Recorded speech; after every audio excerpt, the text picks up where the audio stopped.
Chapter 6. 1st, July. The Adams and we are going to spend the Independence Day in the village to see the Holy Day fun. Father hopes to buy a horse on that day. Holy Day was first thought by the author to be a misspelling by Noah, but on searching through dictionaries of Noah's time, there was no word holiday. There was Holy Day instead, meaning exactly what our holiday now means. 2nd, thunder shower before sunrise.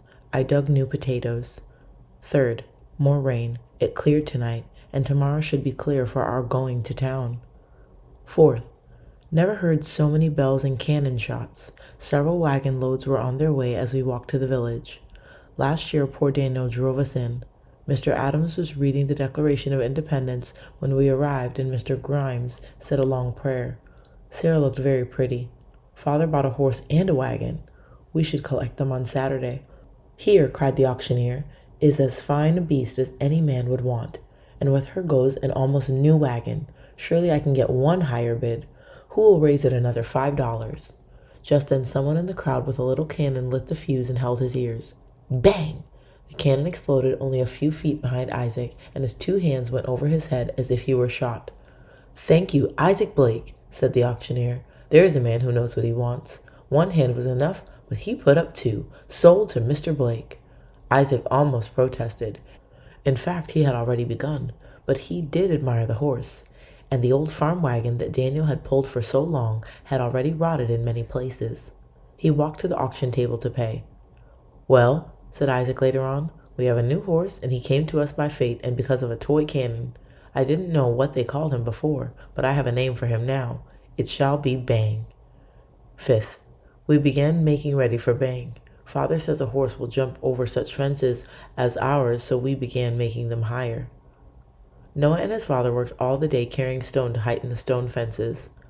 I sure miss Daniel, said Isaac as he struggled with a wheelbarrow of stones. He could have slid this load and another ton as if it were nothing.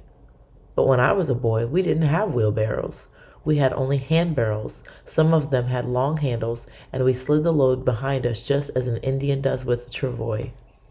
Mother will have a hard time climbing over the fence if we make it so high, observed Noah. Shouldn't we make a little ladder for her or one of those things called a stile? Here's how the wheelbarrow was born. First there was a stretcher like 2-man burden carrier called a hand barrow. Rocks, 1600. Then came the 1-man sledge barrow. Elm skids that slide like a sled on 2 runners. 1700. Sliding is easier than carrying. Later a wheel was added first in the rear, then in front.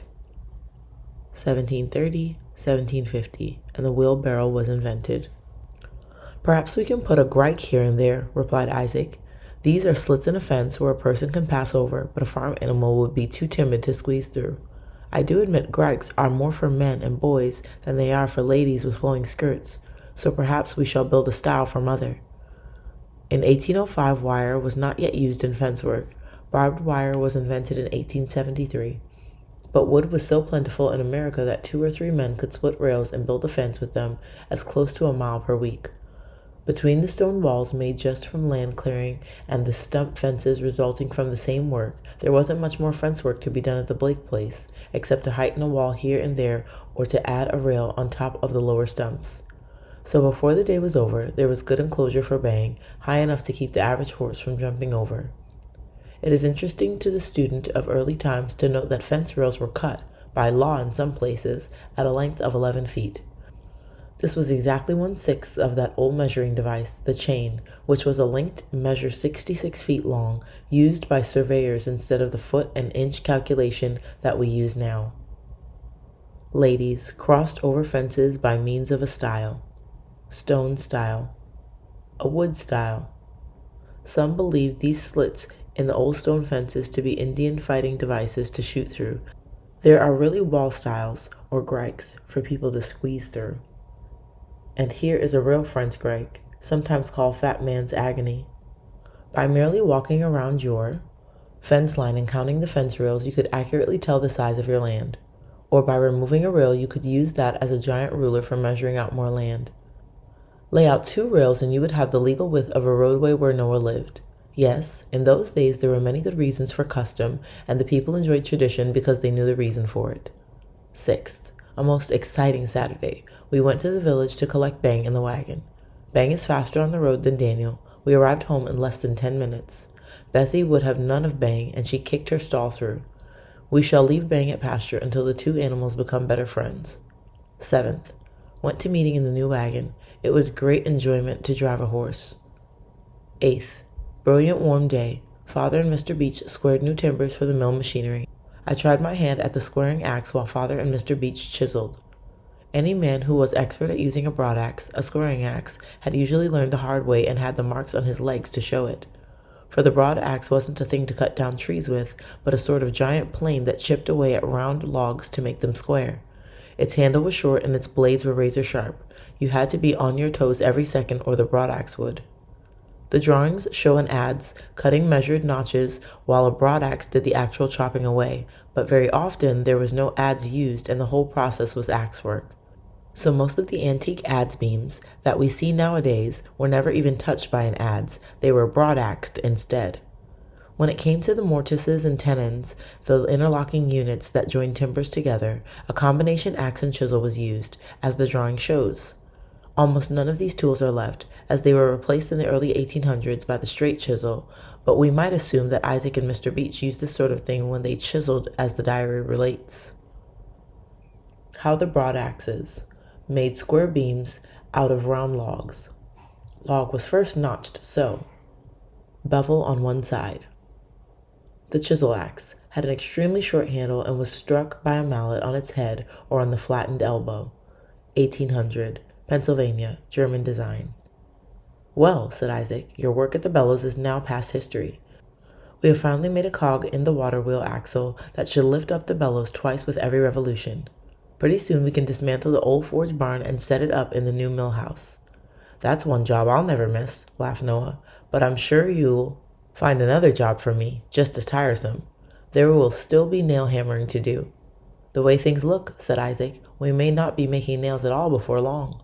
A fellow in Pennsylvania has come up with a remarkable nail machine, and I've already seen what it can do.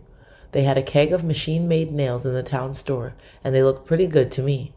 But there will always be a market for good iron tools, and that's what we're going to make in our mill. 9th, Father says we shall make iron hoes and shovels and dogs in the new mill. There will be a cutter for bar iron. Dogs?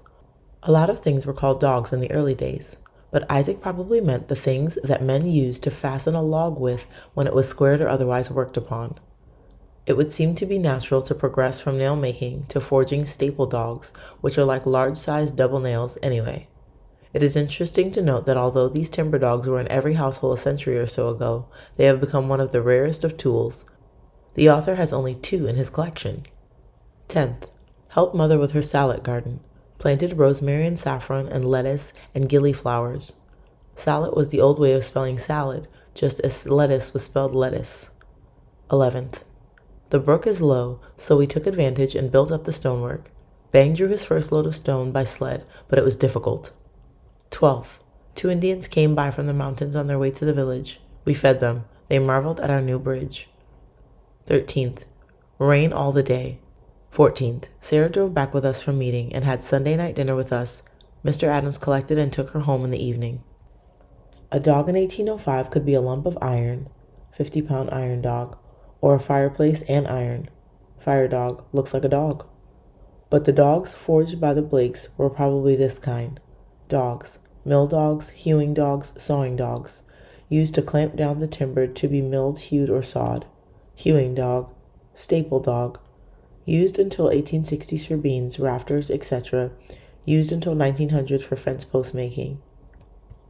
15th, Mr. Adams came by this morning to warn us of Indians. The same 2 that visited with us followed them all the way home last night and would not reply when addressed. Perhaps they had been drinking. We shall draw our shutters at night. 16th, good haying weather. Father and I worked in the field and we began building a rick. Most people living today had never seen a real old-time haystack, or as they called it in the early days, a rick. Often hay ricks were square, but the usual kind was round and curving outward at the top like an inverted bell to ward off the downpour of rain. Ricks were not just piles of hay, but were built carefully with each sheaf folded neatly into place. They were constructed with all the finesse of an expert brick mason. Hayricks sometimes had shingle roofs and some were thatched. So tightly were they packed that special tools were necessary to cut the hay from them. Hay knife, 1700s. Sharp side out, hay knife, 1800s. Even the rick ornaments were usually gay or humorous. Rooster, GW, fish, straw over a stick, top of stack.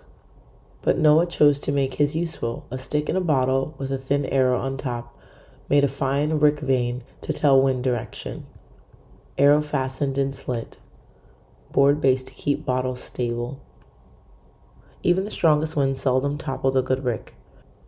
During hot weather, it was the greatest pleasure to noon and lunch in its shade, while the sweet smell of hay perfumed the air on the lee side. In America, it usually was the custom to place an adjustable shingle roof atop a hayrick, but those farmers who leaned toward the old European ways thatched the top and peaked it with a gay straw ornament.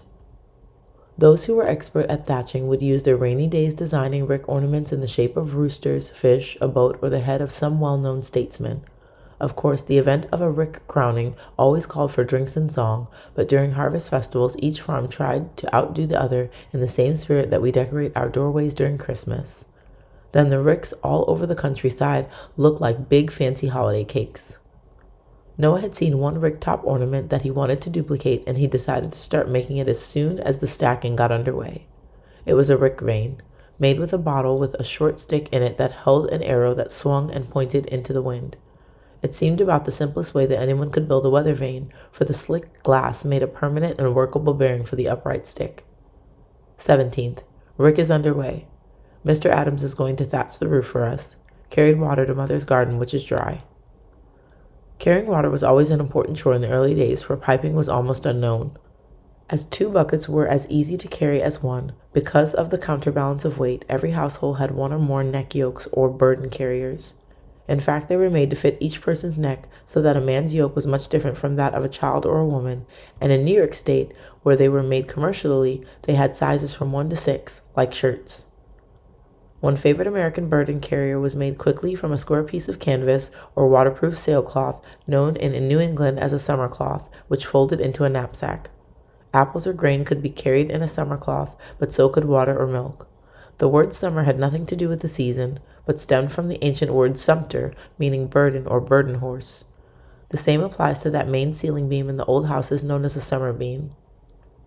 Farmers in the North Country still keep a square piece of waxed sailcloth in their wagons to carry water for their horses, for a bucket will dry out and leak, but a canvas bucket will always hold water.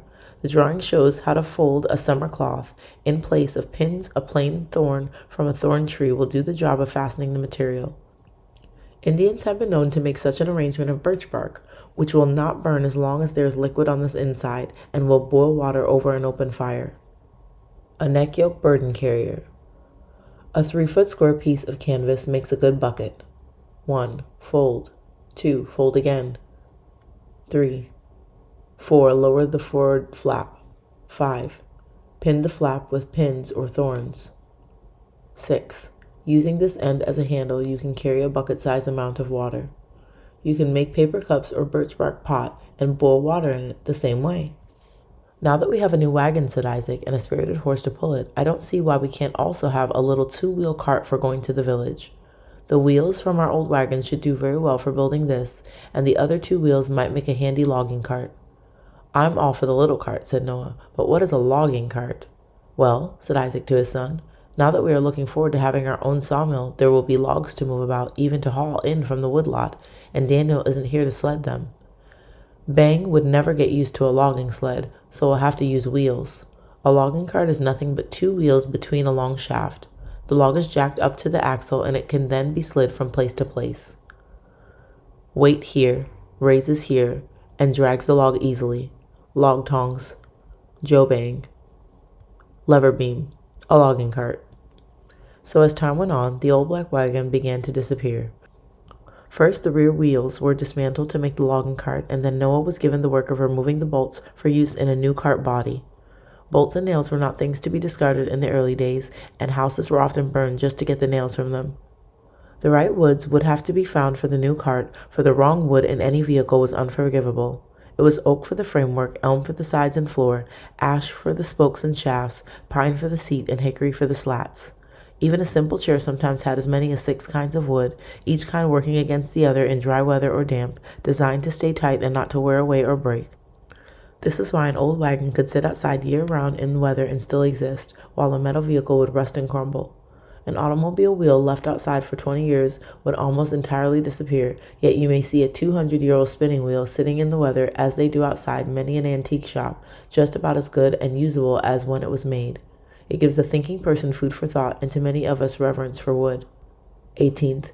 We collected our first toll over the new bridge. A wagon crossed over carrying a chapman and his wife. "Father," cried Noah, "there is a big wagon at our bridge." Isaac came running, and soon he and Noah were exchanging greetings with the driver, who had gotten down from a large covered wagon painted blue and filled with wares to sell. The sides were made like chests of boxes, each little door opening into a store of different articles, and each door with a title upon it. The sides of the wagon were like chests of boxes. "I see that you intend to roof over your bridge," said the man. "Good idea. A lot of people are planning to do that. I presume you ask a toll, but I see no sign." "Well," said Isaac, "we just haven't come around to that yet. In fact, you are the first strangers to cross over. I shall be glad to give you free passing and our blessings. Noah Blake Bridge, please walk your horse. Foot passengers, 1 cent. Horn cattle, 3 due. Horse, jack, or mule, 3 due. A wheel carriage, 10 due. Burden cart or wagon, 6 due. Sleds or sleighs, 6 due. Business with mill, nothing. Sabbath day passage, due. 1805. Probable toll list and toll house arrangement. Please ring." "Not on your life," cried the man. "That would be bad luck to your bridge. Accept the toll and keep it for luck." "If you insist," said Isaac, "but we had in mind asking 10 cents for all 4-wheel carriages. You see, we hope a stagecoach might use this road soon. Customers to our mill, when we get it in operation, will not be charged any toll." "It is my pleasure," said the man as he turned toward his wife, up on the wagon seat, who had fished the money from her bag and was handing it to him. "In fact, this is such an event. I would like to present you with a small gift. Do give these nutmegs to your good wife, whom I see looking down from the house." He reached into his coat and came up with a handful of nutmegs. The diary referred to this man as a chapman because 1805 was before the days of the Yankee peddler, and traveling merchants were known as chapmen, or more often, petty chapmen. These men sold almost everything, but they became known for their nutmegs, which were a small item and easy to carry. Connecticut specialized in outfitting traveling peddlers, so since the wares were known to come from that state, most people thought of all peddlers as coming from there too. It was the peddler and his practice of carrying nutmegs that eventually gave Connecticut the name of the Nutmeg State. "Thank you," said Isaac as he accepted the nutmegs. "My wife is just out of such seasoning. Now I wonder if you might have a supply of salt in your stores." "Indeed I have," said the chapman, "and the very best it is. I have a shipment of sea salt from the Jersey shore at $2 a quarter bushel." "We've been using mine salt here," said Isaac, "but I'd like to try the sea salt. They say it is difficult to manufacture." "It is a complicated procedure, and it takes a week or 2 to get the salt from seawater, but the Jersey coast is already dotted with windmills that pump the water up into shallow vats. Some men just let the sun do the work, while others boil the water down over a fire. Every 100 pounds of seawater, they say, has 3½ pounds of salt in it." "I think you shall sell some of your salt in the village," Isaac ventured, "for I am sure they have none of it at the store." Later, as the chapman drove off in the direction of the village, the new bridge looked much more important to Isaac and Noah. "What shall I do with this money?" asked Noah. "Well, the bridge is called Noah Blake Bridge, and I think Noah Blake should keep the money, but you shall have to keep proper account books." Keeping an account book in 1805 demanded an extraordinary mathematical knowledge because English money was still in use here and there, while the currency from one state seldom was worth the same in another state. Here the author offers the reader an original page folded into the Noah Blake diary. It was evidently written by Isaac for his son Noah. The exact date is not known, but it shows the immense difficulty of ascertaining what our money was worth. Notice, too, the last line, which lists the New England group of states, and that Maine and Vermont are not yet among them. 19th. Worked in the fields. The corn is much too dry. 20th. Mrs. Adams and Sarah went berrying and visited us. They reported seeing a bear among the bear bushes, so I accompanied them home, where they showed me how they make blackberry wine. An early 19th century recipe for blackberry wine was found by the author of this book. It seems very simple to make. It had the amusing title, A Medicinal Drink for Summer Affections, and it read as follows. To a gallon of smashed blackberries, add a quart of boiling water and let this stand for a full day. Strain through a coarse cloth and add 3 quarts of water with 2 pounds of good brown sugar. Mix and put in jug or keg, closing only partially by leaving the cork loose. Leaving this in a cool place, it should be ready for drinking in October. 21st, a sour, foggy Sunday. 22nd, heavy downpour but good for the crops. 23rd, second day of rain, father went to work undercover at the mill. 24th, clear day, worked in the fields, some of the corn has washed away. 25th, beginning of dog days. The sun was Sirius, now increases the heat. Many people now believe that the dog days of summer has something to do with the way the heat affects a dog. Some say it is when most dogs go mad. But in the early days, when people were more generally educated in the science of the stars and planets, everyone knew the true meaning of the dog days. It is when Sirius, the dog star, brightest of stars, rises in conjunction with the sun. Some readers might argue with the author in saying that people were better educated over a century ago than they may be now in this age of spaceflight. Yet it is true that almost every farmer knew the stars and the complete routes and timetables of the sun and the moon. The 1805 almanac, for example, gave 1 full page to the coming 6 eclipses of the year. Although 5 of the eclipses were invisible in America because of time of day or location, the complete program of the visible eclipse was printed down to the hour and minute and second of the beginning, immersion, middle eclipse, and so on.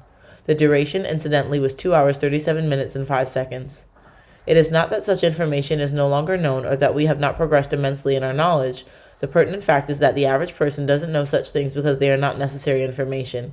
A child today might say, why would I want to know if there is an eclipse unless I may see it? But Benjamin Franklin observed that knowing only what is necessary makes living dull and marks the regression of learning. Noah couldn't see it, for it occurred on the opposite side of the earth, yet he shows more interest than the average schoolboy of today when he puts it in his diary. 26th, sun's eclipse at 25 minutes past 1 in the morning. 27th, father is plumbing a fine new door for the mill house. Plumbing did not mean what it would mean today, because plumb was the word for lead, and a plumber was a man who worked with lead. Because all the first metal pipes were made from folded lead, the water pipe makers became known as lead men or plumbers. Noah's father did his plumbing with a piece of lead on a string to get his door frame absolutely vertical. Nowadays, of course, a carpenter would use a spirit level, which employs a bubble in a vial of spirits or alcohol. In Noah's time, there was probably no builder's level other than a gravity level, such as shown in the drawing. The square model with the weighted arrow was found in the same house where Noah's diary was found, and it is the author's collection of early tools. Today's bubble type level is no more accurate than the early gravity level with a weighted string, about 1750, 45 degrees. This weighted indicator level even gave degrees of slant, which our modern levels neglect. But the real forerunner of our present day level was this, plumb bob level. A bubble in a tube of alcohol or spirit level was later placed in here. Horsehair, about 1860. 28th, a hot Sunday. Robert and I shall take our poles into the village next Tuesday. Mr. Adams says he will thatch our rick for us. First melons of the year at Sunday dinner. 29th, the rick is ready for Mr. Adams to thatch. 30th, took wagon load of poles to the village with Robert Adams and collected $4 from Mr. Miner.